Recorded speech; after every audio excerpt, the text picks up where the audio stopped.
Dizem que tudo passa, que as coisas mudam, que a gente deve ter paciência, que o tempo coloca tudo no lugar. Só que ele não espera. E muitas vezes não há outro momento para mudança que não seja o agora. Porque onde existe amor, não cabe a dor. E a vida deve ser longa o bastante para recomeçar. Por isso, não dá para deixar para outra hora. Porque talvez não haja uma outra hora. Salvar sua vida não deve ser uma questão de tempo. Denuncie enquanto é tempo. A qualquer tempo. Ligue 190. Assembleia Legislativa do Estado de Mato Grosso. Poder Judiciário de Mato Grosso.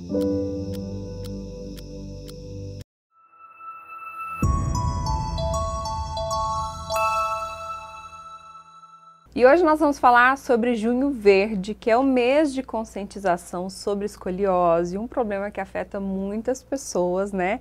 Para falar sobre esse assunto, recebemos aqui hoje Dr. Fábio Mendonça, que é ortopedista, cirurgião de coluna vertebral e presidente do Hospital H. Bento. Seja muito bem-vindo, doutor. Obrigado, é um prazer estar aqui, tá? Mais uma vez, falando desse assunto que é tão importante para as nossas crianças, os nossos adolescentes, que é a patologia da escoliose.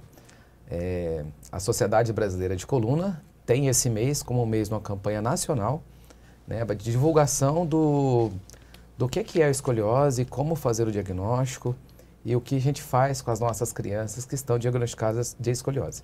Já começo querendo saber de você o que de fato é a escoliose, para o pessoal entender melhor. Bom, gente, na formação da coluna tem 6 tipos de escoliose.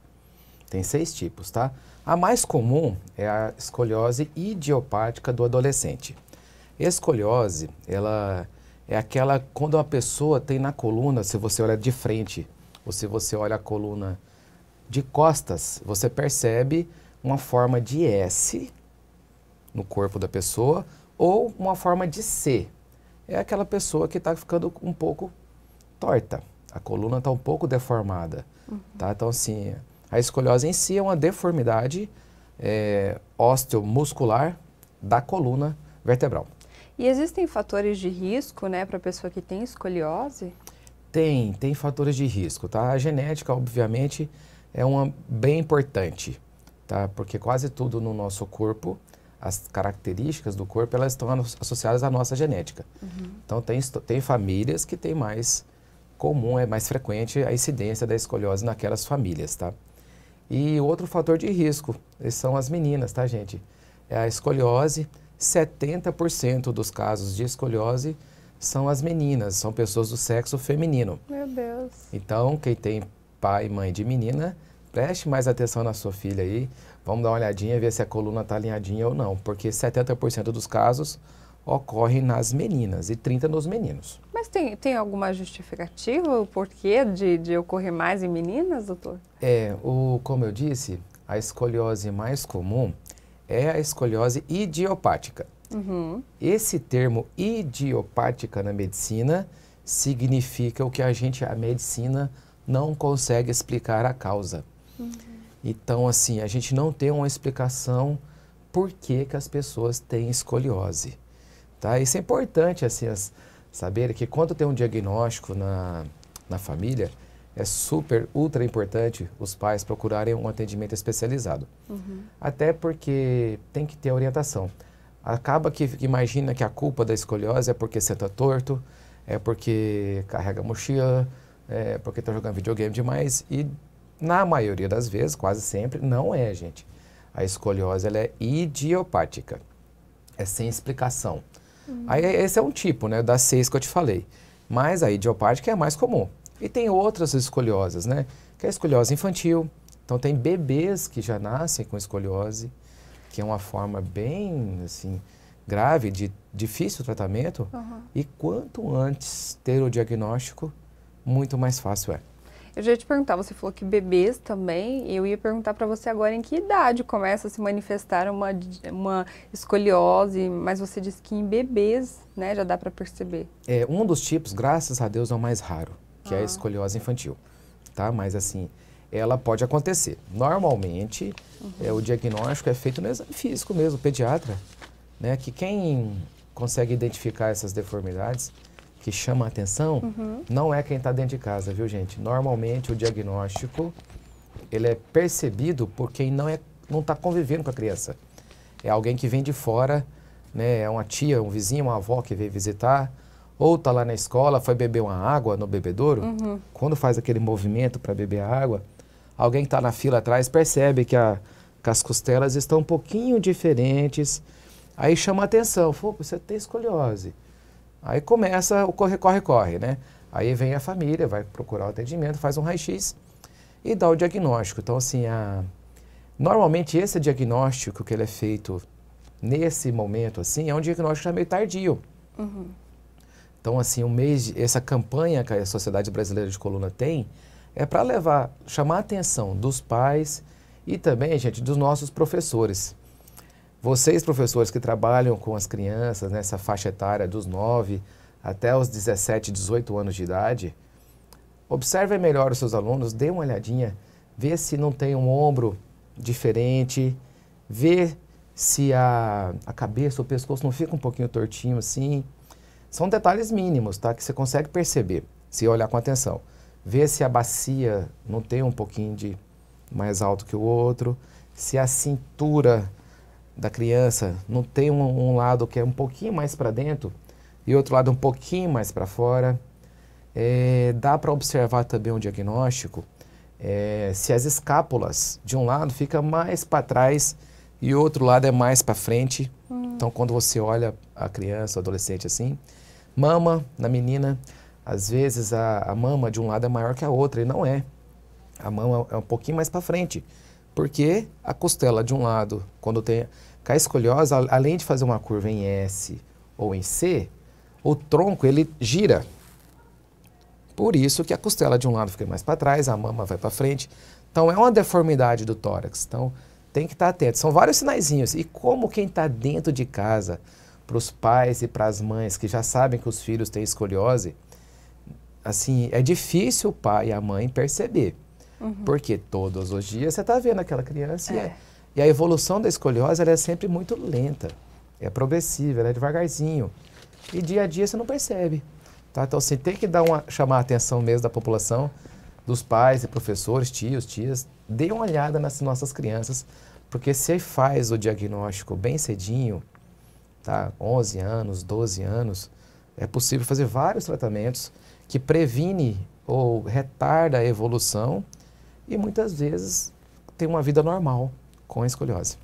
Antes da gente falar dos tratamentos, doutor, eu vou só confirmar o que você disse aí, porque de fato eu tenho escoliose e não descobri pelos meus pais. Descobri na academia, né? Um personal que viu, percebeu, eu nunca tinha percebido. Para mim era a questão da bolsa que estava entortando assim meu ombro. E aí que eu fui começar a observar e vi, né, que eu tinha escoliose. Sim.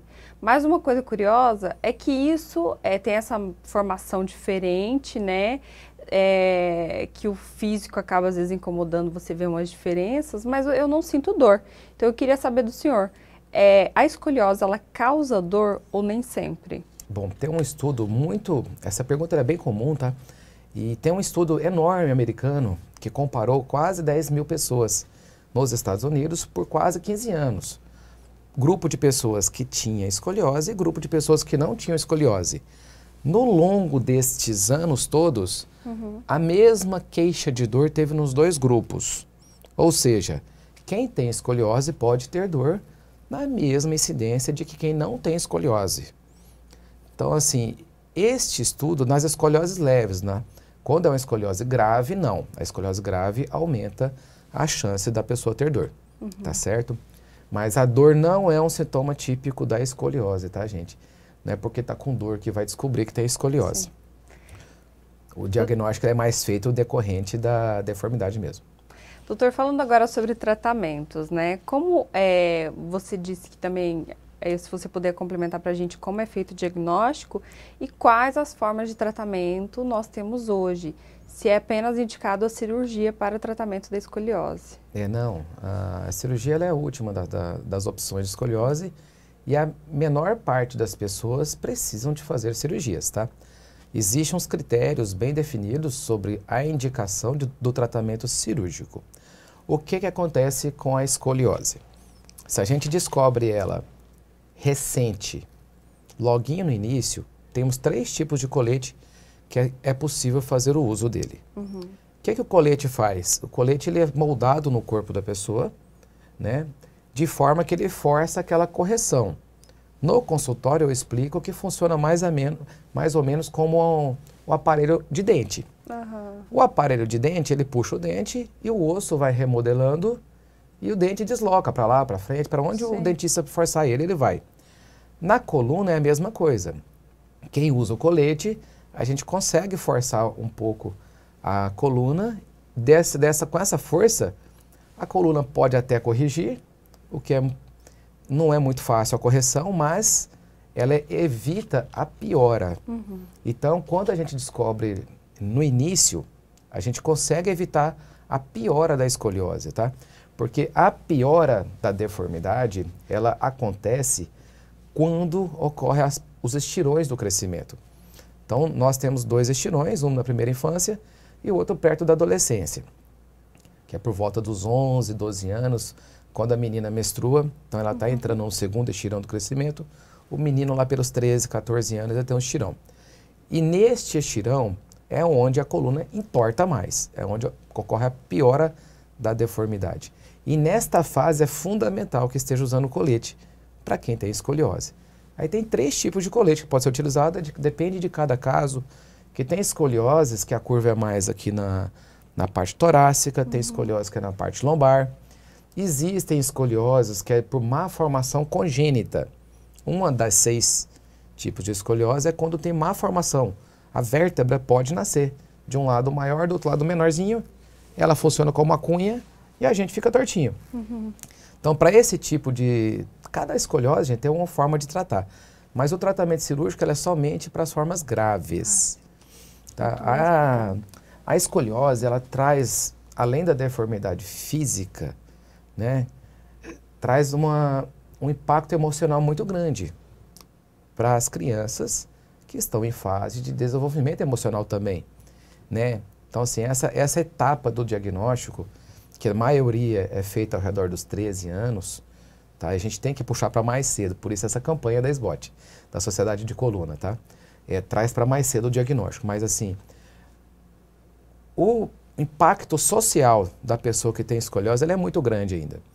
E é um mito, gente, assim, falar, quem tem escoliose, ele escuta muito, você não pode, você não deve. A turma do não é muito forte na cabeça da pessoa que tem escoliose. Mas antes de você me falar o que pode e o que não pode, porque eu fiquei curiosa, o senhor falou aí que quando acontece o diagnóstico mais cedo, tem o colete. Sim. Eu já fui ao médico e eu sei que o meu caso, depois de mais velha, não dá mais para usar colete. Perfeito. Né? O que eu faço para amenizar? O colete, ele funciona muito bem durante a fase de crescimento rápido. Então, no adulto, para quem já terminou, as meninas terminam o crescimento ao redor dos 19, 21 anos de idade. Tá? Depois que termina a maturação óssea, o colete ele não ajuda tanto. Ele não vai ter aquela eficácia e vai ser mais um sofrimento para a criança, para o adolescente ou para o mais velho, do que ajuda. Então, colete ele tem função na fase de crescimento rápido.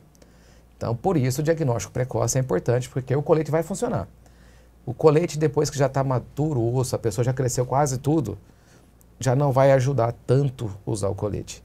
Por isso, o diagnóstico precoce, tá, gente? É tão importante. Aí, vamos chegamos na fase adulta, o adulto que não fez esse diagnóstico, né? Ou mesmo a criança que às vezes não conseguiu, né, se recuperar 100%, enfim. O que pode, o que não pode, como você estava falando aí, que tem muitas pessoas falando não, mas pelo que eu entendi, não tem nada disso, né? Não, a maioria das pessoas com escoliose, quase 100%, não vou generalizar, mas quase 100%, pode fazer de tudo, pode praticar qualquer esporte, pode ter qualquer profissão que querer ter, tá? É uma pergunta, pode engravidar? Pode engravidar. A maioria das vezes não atrapalha no parto, em alguns casos pode atrapalhar no parto, aí tem que ter uma via cesariana para ter o parto. Tá? Em alguns casos a gente contraindica o parto normal devido a uma deformidade de coluna, mas é a minoria, a maioria tem uma vida normal. Qual que é o grande problema da escoliose, tá? Por que a gente fala sobre escoliose, já que pode ter uma vida normal? Porque a escoliose, quando ela evolui para uma forma grave, ela pode comprimir a caixa torácica nossa. Então, a pessoa fica com menos espaço para o pulmão, com menos espaço para o coração. Isso dá uma restrição da vida diária da pessoa, de não conseguir fazer esporte, não conseguir trabalhar. Então, assim, a gente tem que prevenir as formas graves de escoliose, né? Além disso, a escoliose pode fazer uma compressão, diminuir o espaço do abdômen, que diminui o espaço do estômago, diminui o espaço do intestino. A pessoa consegue comer menos, ela fica mais desnutrida, é uma pessoa que não cresce tanto. Então, a escoliose, ela pode evoluir para formas graves que atrapalham na fisiologia dela. Mas essas formas graves são os extremos, tá? Graças a Deus, é a minoria que chega até lá. A gente consegue tratar antes disso. Mas tem um outro impacto, que é o impacto emocional. Tem que ser dito, tem que ser falado, principalmente aos pais, tá? Escutem suas crianças, perguntem a elas sobre isso, se a deformidade atrapalha ela emocionalmente. Porque o impacto emocional que a escoliose traz, que é uma deformidade física, atrapalha demais. A gente tem que conversar com as nossas crianças, porque muitas vezes a cirurgia traz de volta a autoestima, traz de volta a confiança, e isso impacta em outras áreas da vida da criança. Então, você vê um menino que não tira roupa, não usa a sunga, a menina não usa o biquíni, não quer mostrar a cintura, às vezes deixa o cabelo bem para frente assim, ó, para tampar que o pescoço está um pouquinho tortinho, para não... Esses detalhes pequenininhos, às vezes, têm uma importância enorme no futuro da vida do adulto, tá? E isso tem que ser falado, tem que ser discutido em consultório e em família também. Para a gente encerrar, doutor, o senhor acabou de falar sobre a cirurgia. É um procedimento tranquilo? Como que é o pós? Fala aí pra gente. Assim, eu sou cirurgião de coluna, né? Eu já trato coluna há 17 anos já. E assim, já fiz muitos procedimentos de cirúrgica em escoliose. E é uma cirurgia que ela é muito gratificante, porque o resultado dela é imediato. Então, assim, a pessoa normalmente ganha cerca de 2 a 3 centímetros, fica mais alta, porque você imagina, a coluna ela é uma curva e ela vira uma reta, então ela ganha altura. A cirurgia ganha altura, a pessoa fica mais alta. Esteticamente tem um impacto muito positivo, tá, na vida dos nossos pacientes, né? Tenho vários, mandar um abraço para os meus pacientes aí também. Tenho vários, né, que eu sei como é que é a vida deles. E gosto de ajudar os pacientes com escoliose. Eu faço os tratamentos cirúrgicos com o maior prazer do mundo, que eu sei que eu vou ajudar as pessoas com essa cirurgia. A cirurgia, ela é super segura, apesar dos riscos que existem. Sim. O maior risco que existe, o maior medo das pessoas, é o risco de paralisia, parar de andar. Ele existe? Existe. Mas ele é estatisticamente falando, 1 a cada 3.000 cirurgias, tá? O que nós temos hoje aqui em Cuiabá já há muitos anos já que previne esse risco? Nós temos equipe formada, então existem os médicos que têm o título da Sociedade Brasileira de Coluna. Então, se for tratar escoliose, observe se o seu médico ele é membro da Sociedade Brasileira de Coluna. Esse é o mínimo. Tá? O médico tem que ser especialista, tem que estar gabaritado para fazer um tratamento desse. Então, isso já é uma segurança, tá? Que tem. Então, o médico especializado. A outra coisa que tem lá no intraoperatório, tem um planejamento cirúrgico, é feito antes, tudo, mas durante a cirurgia a gente usa raio-x, então tem um aparelho de raio-x dentro da sala de cirurgia, onde a gente pisa com o pé e tira raio-x todo minuto. Então, a todo segundo a gente está olhando onde está passando os parafusos, aonde está passando as hastes, a gente olha a tomografia antes, hoje a gente sabe o tamanho que vai ser o parafuso, o diâmetro, sabe o ângulo que vai estar tudo certinho antes de fazer o procedimento. Então, raio-x. A outra coisa que revolucionou a cirurgia da escoliose, que é a neuromonitorização. Então, durante todas as cirurgias onde envolve medula, não só a escoliose, mas coluna em si, Aonde tem medula, a gente usa um equipamento chamado neuromonitorização. É um equipamento que ele é cuidado por um neurologista. Então, durante toda a cirurgia de escoliose, o paciente já está anestesiado, a gente coloca alguns eletrodos aqui na cabeça, nos braços, na barriga e nas pernas. E durante toda a cirurgia, todo milésimo de segundo, a gente está vigiando a medula. Então tem tanto o estímulo motor, que é o que vem do cérebro e vai para as pernas, que é uma parte da medula que está sendo vigiada, tanto o estímulo sensitivo, que é o estímulo que vem das pernas para a cabeça. Então todo esse fluxo de informações neurológicas, ele é monitorado durante 100% da cirurgia. Qualquer coisinha que a gente faça, que a gente trisque, perceba o aparelho, ele apita para a gente lá na hora. Então isso aumenta demais a segurança do tratamento da cirurgia da escoliose, tá? Então assim, a chance de ter uma lesão neurológica intraoperatória é muito mínima, porque temos monitorização. Em alguns casos a gente usa um equipamento além desse, que a gente usa o raio-x, usa a neuromonitorização e usa um equipamento, se vocês pesquisarem, vocês vão ver, que é o neuronavegador. É possível trazer, difícil de explicar, mas trazer uma tomografia para dentro da sala da cirurgia. Através desse equipamento, ele nos guia perfeitamente o posicionamento dos parafusos, tá? Então assim, a cirurgia é segura, o paciente acorda movimentando, já acorda no pós-operatório podendo deitar de um lado, deitar do outro. Existe um pensamento que quando opera tem que ficar muito tempo parado, imóvel. Não é isso, gente. Operou, acordou da anestesia, tem que movimentar. Tem que sentar na cama e praticamente todas as pessoas no outro dia de manhãzinha tem a fisioterapia, tem a pessoal da enfermagem, tem remédios para dor, permite que o paciente ande no outro dia. Então a gente estimula o paciente a andar, fica internado lá com a gente 3, 4 dias e vai para casa. Não é uma recuperação, vou falar assim, é uma cirurgia grande, a cirurgia da escoliose é uma das maiores cirurgias da ortopedia, porém é uma cirurgia que feita com cuidado e com zelo, ela é super segura e com resultado excelente. Ai, que bacana, doutor. Muito obrigada por trazer informações importantes, né, sobre, principalmente nesse mês, né, que estamos trazendo aí para a conscientização da escoliose, que é muito importante. Eu que agradeço, tá? E queria pedir, assim, é um pedido mesmo para os professores, aos pais, aos tios, olhem para as nossas crianças, vamos evitar essas cirurgias que eu falei grandes, tá?